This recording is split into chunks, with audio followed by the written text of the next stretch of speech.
تو وہ سرزمین متعین کی جائے گی۔ اس میں اگر السما ہوگا تو السما میں بھی ظاہر ہے کہ وہ تخصیص آپ سے واقع ہو جائے گی، وہ پوری کائنات نہیں رہے گی، ہو سکتا ہے بادلوں کے لیے استعمال کر لیا جائے۔ تو عربی زبان کے یہ عام اسالیب ہیں اور ہم بھی استعمال کرتے ہیں۔ یعنی میں تو اس سرزمین سے محبت کرتا ہوں، یہ بات اگر میں اس سیاق میں کہہ رہا ہوں کہ اپنے وطن کا ذکر کر رہا ہوں تو ظاہر ہے کہ سرزمین سے مراد میرے وطن کی سرزمین ہو جائے گی۔ تم میں سے جو لوگ ایمان لائے اور انہوں نے اچھے عمل کیے ہیں، ان سے اللہ کا وعدہ ہے کہ ان کو وہ اس سرزمین میں ضرور اسی طرح اقتدار عطا فرمائے گا جس طرح ان سے پہلے گزرے ہوئے لوگوں کو اس نے عطا فرمایا تھا، اور ان کے لیے ان کے دین کو پوری طرح قائم کر دے گا جسے اس نے ان کے لیے پسند فرمایا ہے۔ اور ان کے اس خوف کی حالت کے بعد، اس سے اندازہ کر لیں کہ یہ کب پیشین گوئی کی جا رہی ہے، کب بشارت دی جا رہی ہے، اور ان کے اس خوف کی حالت کے بعد اسے ضرور امن سے بدل دے گا۔ وہ میری عبادت کریں گے، کسی چیز کو میرا شریک نہ ٹھہرائیں گے، اور جو اس کے بعد بھی منکر ہوں تو وہی نافرمان ہے۔ اس پر میں نے لکھا ہے کہ یہاں اس سرزمین عرب کا ذکر ہو رہا ہے، اور تاریخ گواہی دیتی ہے کہ اللہ تعالیٰ کا یہ وعدہ اسی شان کے ساتھ پورا ہوا کہ اسے اب دنیا میں کوئی شخص جھٹلانے کی جسارت نہیں کر سکتا۔ ٹھیک، تو یہ بتانا مقصود تھا کہ اللہ تعالیٰ نے جو دینونت برپا کی تھی اس کا نتیجہ اولین مخاطبین کے لیے کیا نکلا، اس کے بعد اہل کتاب کے لیے کیا نکلا، وہ لوگ جنہوں نے نفاق کا طریقہ اختیار کیا اور ان کا نفاق ظاہر ہو گیا ان کے لیے کیا نکلا، اور خود صحابہ کرام کے لیے کیا نکلا۔ اس میں جزا بھی تھی، اس میں سزا بھی تھی۔ تو یہ اس پورے قانون کا اب بیان ہو گیا ہے۔ ٹھیک، اس کو آپ سامنے رکھیں۔ اس کے بعد اب میں آپ کے اس سوال کا جواب دے رہا ہوں۔ یہ بات سمجھ لیجئے کہ جرم ہوتا ہے، ایک ہی جرم ہے۔ کسی نے چوری کا ارتکاب کیا، کسی نے زنا کا ارتکاب کیا، کسی نے ڈاکہ ڈالا، ایک ہی جرم ہے۔ لیکن مجرم کے حالات کیا ہیں، اس کے لحاظ سے سزا میں فرق کیا جاتا ہے۔ ٹھیک، یہ دنیا میں جو قانون بنائے جاتے ہیں ان میں بھی ایک لازمی چیز ہے، آخرت میں جو نتیجہ نکلے گا اس میں بھی ایک لازمی چیز ہے۔ ٹھیک، چند مثالوں سے اس کو سمجھ لیجیے۔ ایک شخص نے زنا کا ارتکاب کیا، ایک دوسرے شخص نے بھی زنا کا ارتکاب کیا، جرم تو ایک ہی ہے، لیکن اس نے زنا کا ارتکاب کسی عام عورت سے کیا، دوسرے نے زنا کا ارتکاب محرمات سے کر ڈالا، تیسرے نے زنا کا ارتکاب مسجد میں کر ڈالا، چوتھا کسی دینی مدرسے میں استاد تھا اور اس نے بدکاری کا ارتکاب کر ڈالا۔ تو بدکاری یا زنا جرم تو ایک ہی ہے، جی، لیکن مجرم کے حالات تبدیل ہو گئے۔ اسی طرح سے ہم نے یہ دیکھا کہ اللہ کے رسول کی تکذیب کر دی، جرم ہے نا یہ، لیکن تکذیب نہیں کی، صرف اس سے آگے بڑھ کر معاندت پر اتر آئے، اناد پر اتر آئے، دشمنی پر اتر آئے، تو نوعیت تبدیل ہو گئی۔ بالکل ٹھیک، یعنی اگر ایک زاویے سے دیکھیں تو یہ بھی منکر ہے، وہ بھی منکر ہے، لیکن یہ صرف منکر ہے اور یہ انکار کے ساتھ معاندت بھی کر رہا ہے، دشمنی بھی کر رہا ہے، سازش بھی کر رہا ہے، مارنے کے لیے بھی تیار ہے، پیچھا بھی کر رہا ہے، جارحیت بھی کر رہا ہے۔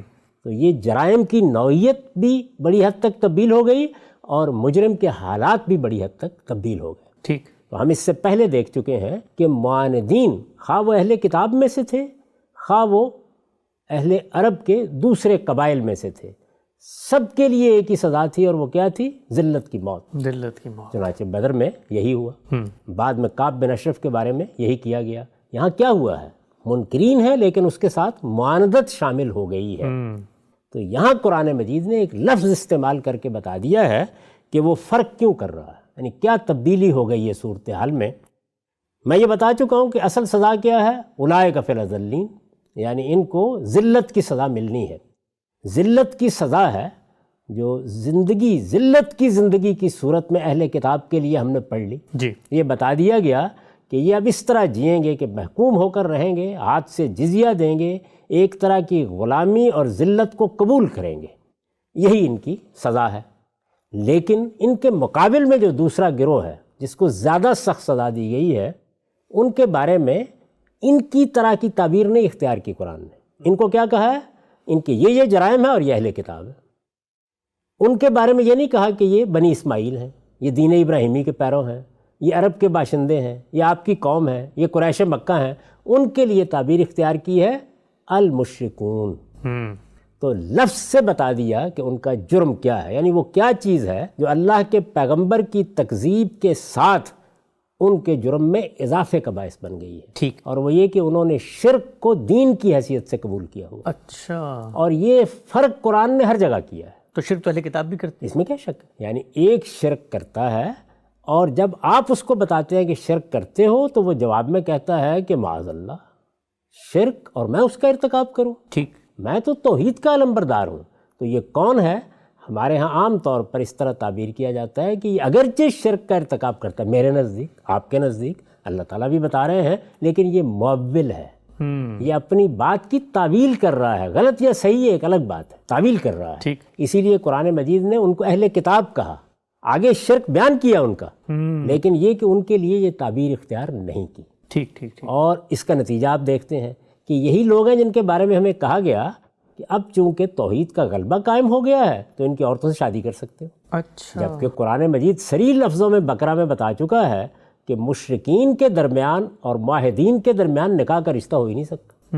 تو وہاں پر بھی خود بخود واضح ہو گیا کہ اگرچہ یہ شرک کرتے ہیں لیکن چونکہ اپنے شرک کی تعویل کرتے ہیں، اس کا اقرار نہیں کرتے، شرک کو دین کے طور پر نہیں اختیار کیے ہوئے، تو ان کے لیے اب المشرکون اس طرح استعمال نہیں ہو سکتا جس طرح کہ ایک علم کے طور پر اہل عرب کے لیے استعمال ہو گیا ہے، ٹھیک، یا بنی اسماعیل کے لیے یا قریش مکہ کے لیے استعمال ہو گیا ہے۔ تو یہ قرآن نے بتایا۔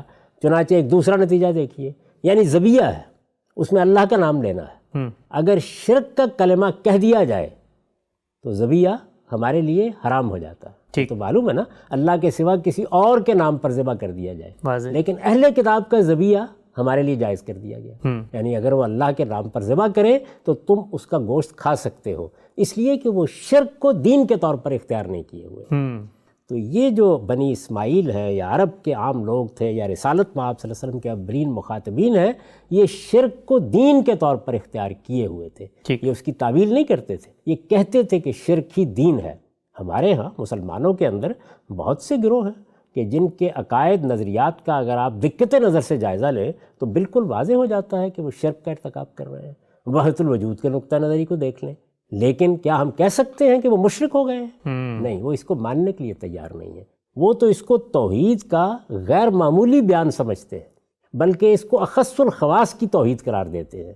تو یہ صورتحال اصل میں احوال کے لحاظ سے بالکل تبدیل کر دیتی ہے بات۔ مختصر سوال غالب صاحب، آپ نے کہا کہ مشرکین عرب کا شرک بالکل واضح ہے، بطور دین انہوں نے شرک کو اپنا لیا، کوئی تعویل نہیں کرتے۔ سورہ زمر کے اندر قرآن مجید میں اللہ تعالیٰ ان کا مقدمہ حکایت کرتے ہوئے کہتے ہیں کہ یہ کہتے ہیں کہ ما نعبدوہ الا لیقربونا الی اللہ زلفیٰ، کہ ہم تو اس لیے شرک کرتے ہیں تاکہ ہم اللہ کے قریب ہو جائیں، تو وہ بھی تو شرک کی تعویل کرتے ہیں۔ یہ تو اس بات کا بیان ہے کہ ہم شرک کرتے ہیں، کرنے کی وجہ یہ ہے، اچھا، کرنے کا سبب یہ ہے۔ شرک کو ہم نے اس لیے دین کے طور پر اختیار کیے، وہ یہ نہیں کہہ رہے کہ ہم شرک نہیں کرتے۔ ٹھیک ٹھیک ٹھیک، تو جگہ جگہ انہوں نے اعتراف کیا ہے قرآن میں کہ یہ ہمارے شرکاء ہیں، ان کے یہ حصے ہم نے مقرر کیے ہوئے ہیں۔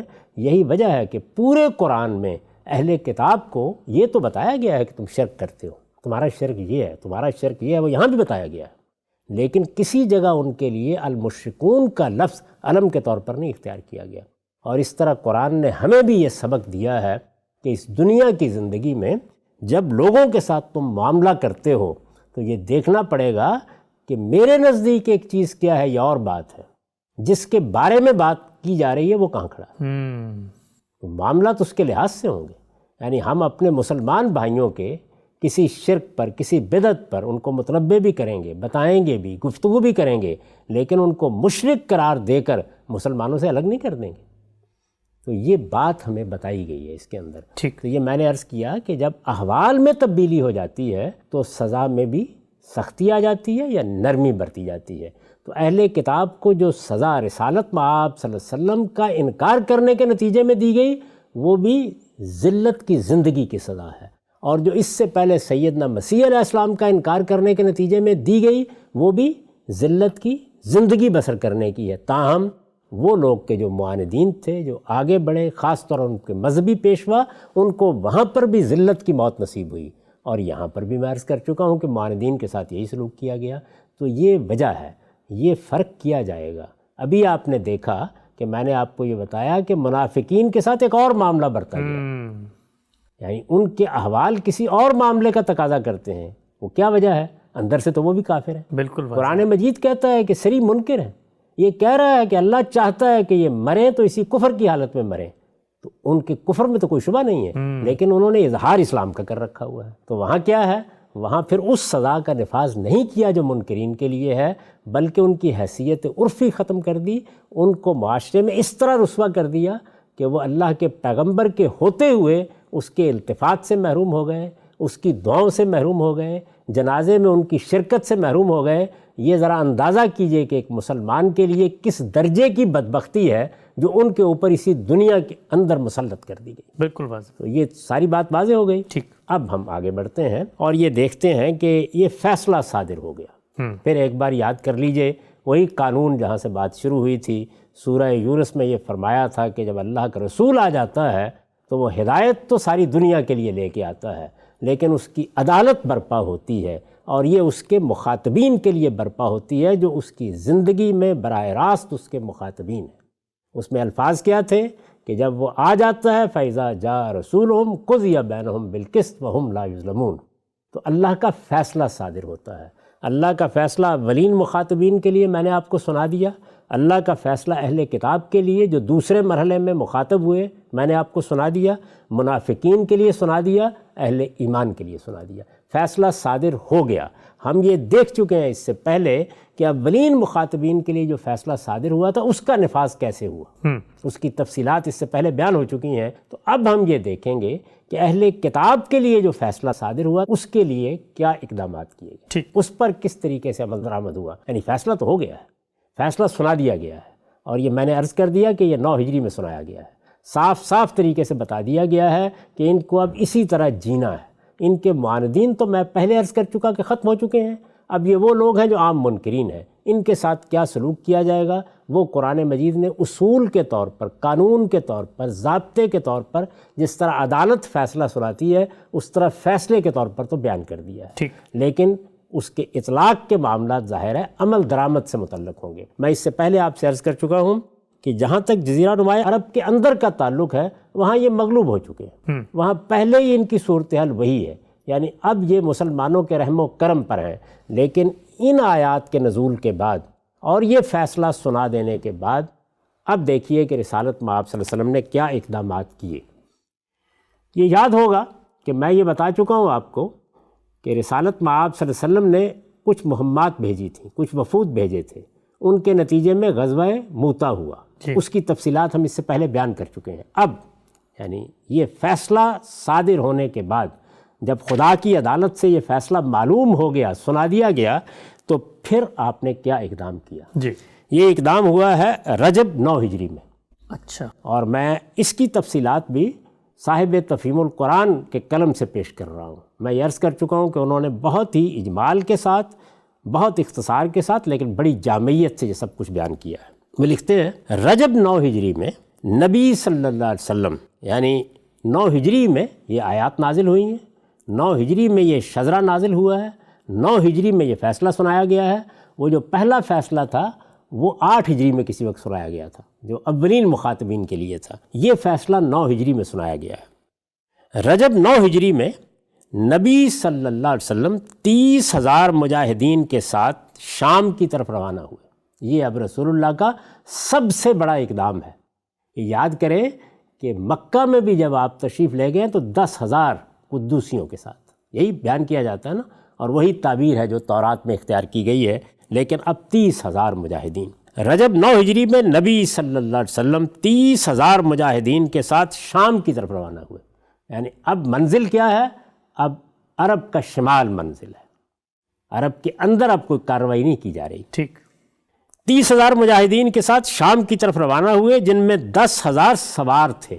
10,000 ان میں وہ لوگ تھے کہ جو سواریوں پر تھے، باقی پیدل سفر کر رہے تھے۔ اونٹوں کی اتنی کمی تھی، یہ بے سر سامانی کو بیان کر رہے ہیں مولانا سید ابواللہ صاحب مودودی۔ اونٹوں کی اتنی کمی تھی کہ ایک ایک اونٹ پر کئی آدمی باری باری سوار ہوتے تھے۔ اس پر گرمی کی شدت اور پانی کی قلت مستضاد، مگر جس عزم صادق کا ثبوت اس نازک موقع پر مسلمانوں نے دیا، اس کا ثمرہ تبوک پہنچ کر انہیں نقد مل گیا۔ یہ جو سفر ہے اسی کی رودات بیان کی ہے سورہ توبہ میں، اسی میں وہ امتحان برپا ہوا ہے، اسی کے نتیجے میں لوگوں کا نفاق کھل کے سامنے آیا ہے اس میں مسلمان ایک بڑے امتحان سے، بڑی آزمائش سے گزرے ہیں۔ اس کا ثمرہ تبوک پہنچ کر انہیں نقد مل گیا۔ وہاں پہنچ کر انہیں معلوم ہوا کہ قیصر اور اس کے تابعین نے مقابلے پر آنے کے بجائے اپنی فوجیں سرحد سے ہٹا لیں۔ اطلاعات یہ تھی کہ قیصر خود حملہ آور ہونے کے لیے آ رہا ہے، یہ اقدام اس کے جواب میں کیا گیا، لیکن رسالت مآب صلی اللہ علیہ وسلم یہ غیر معمولی سفر کر کے 30,000 مجاہدین کے ساتھ جب پہنچے تو معلوم ہوا کہ اس نے فوجیں ہٹا لی، اچھا، مقابلے کی جرأت نہیں پیدا ہوئی۔ وہاں پہنچ کر انہیں معلوم ہوا کہ قیصر اور اس کے تابعین نے مقابلے پر آنے کی بجائے اپنی فوجیں سرحد سے ہٹا لی ہیں اور اب کوئی دشمن موجود نہیں ہے کہ اس سے جنگ کی جائے۔ اچھا، سیرت نگار صاحب تفہیم القرآن لکھتے ہیں، سیرت نگار بالعموم اس واقعے کو اس انداز سے لکھ جاتے ہیں کہ گویا وہ خبر ہی سرے سے غلط نکلی جو حضرت صلی اللہ علیہ وسلم کو رومی افواج کے اجتماع کے متعلق ملی تھی۔ ٹھیک، یعنی اب جب وہ پیچھے ہٹ گیا ہے تو عام طور پر لوگوں کو یہ خیال ہوا کہ یہ خبر ہی غلط تھی، اور اس غلط خبر پر رسول اللہ صلی اللہ علیہ وسلم نے اتنا بڑا اقدام کر ڈالا، اتنا بڑا امتحان برپا ہوا۔ یہی وہ موقع ہے جس کے بارے میں آپ سنتے ہیں کہ سیدنا عمر نے اپنی آدھی دولت لا کے پیش کر دی، سیدنا ابوبکر صدیق نے سب کچھ پیش کر دیا، جس پر علامہ اقبال نے اپنی وہ لافانی نظم لکھی ہے۔ تو یہی موقع ہے تبوک کا موقع، لیکن خیال کرتے ہیں کہ یہ سب کچھ تو ہوا، مسلمان گئے، انہوں نے بڑی استقامت کا ثبوت دیا، گرمی میں اور اس طرح کے سفری حالات میں یہ مشقت اٹھائی، لیکن خبر غلط نکلی۔ تو وہ کہہ رہے ہیں ایسا نہیں ہے، حالانکہ دراصل واقعہ یہ تھا کہ قیصر نے اجتماع افواج شروع کیا تھا، یعنی یہ جس وقت اس نے شروع کیا کہ فوجیں جمع کی جائیں، حملے کی تیاری کی جائے، اطلاع اس وقت مل گئی تھی اور رسالت مآب صلی اللہ علیہ وسلم نے اقدام کیا۔ حالانکہ دراصل واقعہ یہ تھا کہ قیصر نے اجتماع افواج شروع کیا تھا، لیکن جب حضرت صلی اللہ علیہ وسلم اس کی تیاریاں مکمل ہونے سے پہلے ہی مقابلے پر پہنچ گئے تو اس نے سرحد سے فوجیں ہٹا لینے کے سوا کوئی چارہ نہ۔ اچھا، غزوہ موتا میں 3,000 اور 1,00,000 کے مقابلے کی جو شان وہ دیکھ چکا تھا، اس کے بعد اس میں اتنی ہمت نہ تھی کہ خود نبی کی قیادت میں جہاں 30,000 فوج آ رہی ہو وہاں وہ 1,00,000-2,00,000 آدمی لے کر میدان میں آ جاتا۔ قیصر کے یوں طرح دے جانے سے جو اخلاقی فتح حاصل ہوئی اس کو نبی صلی اللہ علیہ وسلم نے اس مرحلے پر کافی سمجھا، یعنی آپ نے اب خود اقدام نہیں کیا، ٹھیک، اتنا ہی کافی ہے۔ اور بجائے اس کے کہ تبوک سے آگے بڑھ کر سرحد شام میں داخل ہوتے، آپ نے اس بات کو ترجیح دی کہ اس فتح سے انتہائی ممکن سیاسی و حربی فوائد حاصل کر لیں۔ یعنی آپ نے آگے بڑھ کے حملہ تو نہیں کیا، لیکن بہت سے سیاسی اور حربی فوائد حاصل کرنے کا اقدام ضرور کیا۔ چنانچہ آپ نے تبوک میں 20 دن ٹھہر کر، یعنی کم و بیش 20 دن وہاں قیام رہا، چنانچہ آپ نے تبوک میں 20 دن ٹھہر کر ان بہت سی چھوٹی چھوٹی ریاستوں کو، میں یہ عرض کر چکا ہوں نا کہ بہت سی ریاستیں تھیں جو رومیوں کے ہاں بھی اپنی آزادانہ حیثیت رکھتی تھیں، یعنی وہ نیم آزادانہ حیثیت، میں نے مثال دی تھی جیسے ہندوستان کی ریاستیں تھیں انگریزوں کے زمانے میں، اور اسی طرح سے کسریٰ کی عملداری میں بھی یہی صورتحال تھی۔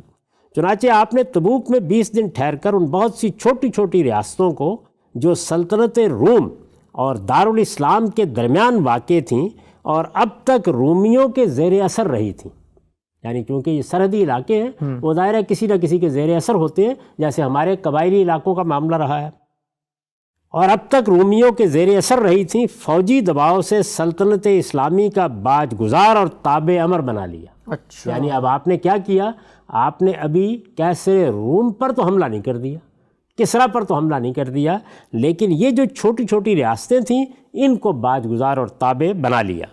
اس سلسلے میں دومت الجندل کے عیسائی رئیس عقیدر بن عبد الملک کندی، ایلا کے عیسائی رئیس یوحنا بن روبہ، اور اسی طرح مکنہ، جربہ اور ازروح کے نصرانی رؤساء نے بھی جزیہ ادا کر کے مدینے کی تابعیت قبول کی۔ اب دیکھیے اسی قانون کا نفاذ ہو رہا ہے، جزیہ ادا کر کے، اور اسی طرح مکنہ، جربہ اور ازروح کے نصرانی رؤساء نے بھی جزیہ ادا کر کے مدینے کی تابعیت قبول کی، اور اس کا نتیجہ یہ ہوا کہ اسلامی حدود اقتدار براہ راست رومی سلطنت کی سرحد تک پہنچ گئے۔ اور جن عرب قبائل کو کیسرا روم اب تک عرب کے خلاف استعمال کرتے رہے تھے، اب ان کا بیشتر حصہ رومیوں کے مقابلے پر مسلمانوں کا معاون بن گیا۔ پھر اس کا سب سے بڑا فائدہ یہ ہوا کہ سلطنت روم کے ساتھ ایک طویل کشمکش میں الجھ جانے سے پہلے اسلام کو عرب پر اپنی گرفت مضبوط کر لینے کا پورا موقع مل گیا۔ تبوک کی اس فتح بلا جنگ نے، دیکھیے کیا خوبصورت ترکیب اختیار کی انہوں نے، تبوک کی اس فتح بلا جنگ نے عرب میں ان لوگوں کی کمر توڑ دی جو اب تک جاہلیت قدیمہ کے بحال ہونے کی آس لگائے بیٹھے تھے، خواہ وہ علانیہ مشرک ہوں یا اسلام کے پردے میں منافق بنے ہوئے ہوں۔ اس آخری مایوسی نے ان میں سے اکثر و بیشتر کے لیے اس کے سوا کوئی چارہ نہ رہنے دیا کہ اسلام کے دامن میں پناہ لیں، اور اگر خود نعمت ایمانی سے بہرہ نہ بھی ہوں تو کم از کم ان کی آئندہ نسلیں بالکل اسلام میں جذب ہو جائیں۔ اس کے بعد جو ایک برائے نام اقلیت شرک و جاہلیت میں ثابت قدم رہ گئی، وہ اتنی بے بس ہو گئی تھی کہ اس اصلاحی انقلاب کی تکمیل میں کچھ بھی مانے نہ ہو سکتی تھی جس کے لیے اللہ نے اپنے رسول کو بھیجا تھا۔ سبحان اللہ۔ تو یہ ہمارے سامنے رسالت میں آپ صلی اللہ علیہ وسلم نے کیا اقدام کیا، اس کی تفصیلات صاحب تفہیم القرآن نے رکھ دی ہیں۔ رسول اللہ صلی اللہ علیہ وسلم تو اس اقدام کے بعد واپس آئے، اور یہ معلوم ہوتا ہے کہ پھر فیصلہ قریب آ گیا، اور وہ فیصلہ کیا تھا؟ وہ یہ کہ اب آگے کی مشقت میں اللہ اپنے رسول کو نہیں ڈالنا چاہتا۔ ٹھیک، کچھ عرصہ آپ نے گزارا، ظاہر ہے کہ 11 کے شروع میں آپ کی وفات ہوئی ہے، اسی دوران میں آخری حج بھی کیا ہے، خطبہ بھی دیا ہے، لیکن یہ تمام اقدامات وہ ہیں کہ جو جزیرہ نمائے عرب کے اندر کیے گئے ہیں، یہ سب ہوئے، اور اس طریقے سے جو باہر لوگ تھے ان کو کچھ سال ڈیڑھ کی مزید مہلت مل گئی۔ وہ آئیں، آ کے خدا کے پیغمبر کو دیکھیں، جو پوچھنا ہے پوچھیں، جو بات سننی ہے سنیں۔ اللہ کی کتاب قرآن مجید اب نازل ہو چکی ہے، پوری ہو چکی ہے، ترتیب پا چکی ہے، اس سے استفادہ کریں۔ یہ موقع بھی مزید سال ڈیڑھ، میں نے عرض کیا تھا کہ جو خطوط لکھے گئے تھے اور پہلی دعوت دی گئی تھی وہ باقاعدہ دعوت 7 ہجری میں دی گئی تھی۔ رسالت مآب صلی اللہ علیہ وسلم دنیا سے 11 میں رخصت ہوئے ہیں۔ ایک بڑی مہلت اس کے بعد 4 سال کی بھی مل گئی ان سب لوگوں کو۔ یہ سب کچھ تو ہوا، لیکن اس کے سوا آپ نے براہ راست باہر کوئی اقدام نہیں کیا۔ جو کچھ کیا اس کی تفصیلات میں نے آپ کے سامنے رکھ دی ہیں۔ اس سے یہ بات صاف واضح ہو گئی کہ اب اس معاملے کو پایہ تکمیل تک پہنچانا صحابہ کی ذمہ داری ہے۔ ٹھیک ٹھیک ٹھیک، یعنی اللہ کے پیغمبر نے حجت پوری کر دی ہے، اللہ کے پیغمبر نے مہلت دے دی ہے، اللہ کے پیغمبر کے ساتھ خدا کی معیت کا ظہور ہو گیا ہے، اتمام حجت کے لیے جتنی ضروری چیزیں تھیں وہ سب ہو گئی ہیں، اور جزیرہ نما عرب جو اس وقت کی دنیا کے قلب میں واقع تھا، اس میں گویا ایک ام القریٰ کی حیثیت سے خدا کے پیغمبر نے بیٹھ کر خطبے دے کر حج کر کے اور اس میں خدا کے دین کا غلبہ قائم کر کے دکھا دیا۔ یعنی یہ سب ہو چکا ہے۔ اب اس ام القریٰ میں بیٹھے ہوئے میں نے عرض کر دیا تھا کہ اب یہ لوگوں کی ذمہ داری تھی کہ جن تک یہ اطلاع پہنچی ہے کہ اللہ کا رسول اس وقت دنیا میں موجود ہے وہ آگے آئیں، اور اگر وہ اس سے غفلت برتتے ہیں، گریز کرتے ہیں، تو پھر دنیا میں بہرحال سزا ملے گی ان کو۔ تو یہ سزا پھر رسالت مآب صلی اللہ علیہ وسلم کے بعد صحابہ کرام نے دی۔ اور وہ اصل قانون میں بھی غام صاحب یہ بیان ہو گیا تھا کہ اما نرینک بعض الذی نعدہم او نتوفینک۔ میں وہی اب بیان کرنا چاہتا تھا کہ یہ بات اصل قانونی میں واضح کر دی گئی تھی، یعنی یہ بتا دیا گیا تھا کہ کیا صورتیں ہوں گی۔ تو 2 صورتیں آپ کو یاد ہوگا بیان کی گئی تھیں، اور قرآن مجید میں 3-4 مقامات پر بیان کی گئی ہیں، دہرایا گیا اس بات کو۔ وہ 2 صورتیں یہ تھیں کہ رسالت مآب صلی اللہ علیہ وسلم کی وفات ہو جائے گی، یہ تو نہیں ہوا۔ دوسری صورت یہ بیان کی گئی تھی کہ اما نرینک بعض الذی نعدہم، یعنی پھر آپ موجود ہوں گے دنیا میں اور ہم آپ کو دکھائیں گے کہ اس دینونت کا ظہور کس طرح ہوتا ہے۔ جو بات ہم کہہ رہے ہیں وہ آپ اپنی آنکھوں سے دیکھیں گے، لیکن تمام نہیں، اس کا کچھ حصہ دکھائیں گے۔ تو وہ کچھ حصہ بلکہ بہت بڑا حصہ رسالت مآب صلی اللہ علیہ وسلم نے دیکھ لیا۔ اگر آپ توسیع کے لحاظ سے دیکھیں تو کچھ حصہ ہے، جی، اس لیے کہ جزیرہ نما عرب میں دیکھ لیا، باقی دنیا میں جو کچھ صحابہ نے کیا وہ تو آپ جانتے ہیں کہ پھر 3 بر اعظموں تک وسیع ہو گیا، وہ غیر معمولی نتائج نکلے، تو اس لحاظ سے کچھ حصہ آپ نے دیکھ لیا، لیکن بہرحال ایک بڑا حصہ بھی دیکھ لیا۔ تو یہ صورتحال ہے جس میں رسالت میں آپ صلی اللہ علیہ وسلم دنیا سے رخصت ہو گئے، اور آپ کے رخصت ہونے کے بعد اس کام کو صحابہ کرام نے پایہ تکمیل تک پہنچایا۔ اس کے تمام پہلو واضح رہنا چاہیے کہ رسالت میں آپ صلی اللہ علیہ وسلم کی اپنی ذات ہی کے ساتھ پایہ تکمیل کو پہنچے۔ ٹھیک، دعوت آپ نے دی ہے، مہلت آپ نے دی ہے، خدا کی معیت کا آپ کے ساتھ ظہور ہوا ہے، تبوک میں آپ گئے ہیں، وہاں جا کر آپ نے ان لوگوں کو باج گزار خود بنایا ہے اور ان پر اس قانون کا نفاذ کیا ہے، یہ سب کچھ ہو چکا ہے، لیکن اس کو پایہ تکمیل تک پہنچانے کی مشقت جو ظاہر ہے کہ اگلے 10-20 سال کا کام تھا، اللہ نے اپنے پیغمبر کو اس میں نہیں ڈالا، یہ کچھ حصہ دکھا دیا اور اس کے بعد جیسے کہا تھا اسی کے مطابق آپ دنیا سے اٹھا لیے گئے، آپ اپنے پروردگار کے ہاں چلے گئے، اور صحابہ کرام نے اپنی ذمہ داریوں کو پورا کیا۔ اور چونکہ یہ متعین ہو چکا تھا کہ وہ دائرہ کیا ہے، وہ علاقہ کون سا ہے، وہ کون سی قومیں ہیں جہاں تک یہ ذمہ داری پوری کرنی ہے، تو ٹھیک وہ ذمہ داری ان کے لحاظ سے انہوں نے پوری کی۔ خان صاحب، بہت ہی تفصیل سے ہم نے آپ سے یہ جانا کہ رسالت مآب صلی اللہ علیہ وسلم نے اپنی زندگی میں اہل کتاب کے ساتھ قانون اتمام حجت کے تحت جو سزا قرآن مجید نے بیان کی ہے کیسے نافذ کی، اور اس کے بعد آپ دنیا سے رخصت ہوئے۔ یہاں پر ایک اور پہلو بھی آپ کی اس پوری گفتگو سے واضح ہوتا ہے کہ جس طرح اہل کتاب گرد و پیش کی ریاستوں کے انگیج ہیں تبوک کے معاملے میں، تو یہ بات بھی اب نہیں کہی جا سکتی کہ شاید کوئی ایک خط لکھ دیا ایک شخص تک پہنچ گیا، پوری کی پوری قوم آمادہ ہے، جانتی ہے اس دعوت کے بارے میں۔ اور اس کے بعد جس طریقے سے اہل کتاب خود جزیرہ نما عرب کے مضافاتی علاقوں میں ایمان لائے ہیں، یہ سب کچھ تو آپ نے بیان کیا۔ بہت ہی اہم نقطہ ہے کہ جس سے بالعموم غلط فہمی پیدا کی جاتی ہے کہ صحابہ کے اقدام کی نوعیت کیا تھی، کیا وہ اس قانون کے تحت تھا یا کوئی دین کی ابدی الگ سے اطلاقی ہدایت ہے جس پر انہوں نے عمل کیا۔ خود صحابہ کا بیان کیا ہے، اس اہم بات کو ہم جانیں گے کہ صحابہ اکرام نے جو اقدامات کیے اس کا پس منظر کیا تھا اور وہ خود اس کو کیسے بیان کرتے تھے، اور یہ بھی جانیں گے کہ قرآن مجید کے بعد کیا رسالت مآب صلی اللہ علیہ وسلم نے اپنی روزمرہ زندگی میں بھی اس قانون کو بیان کیا، اگر کیا تو کیسے کیا۔ یہ سب کچھ زیر بحث آئے گا، وقت یہاں پہ مکمل ہوتا ہے۔ اب تک آپ کا بہت شکریہ۔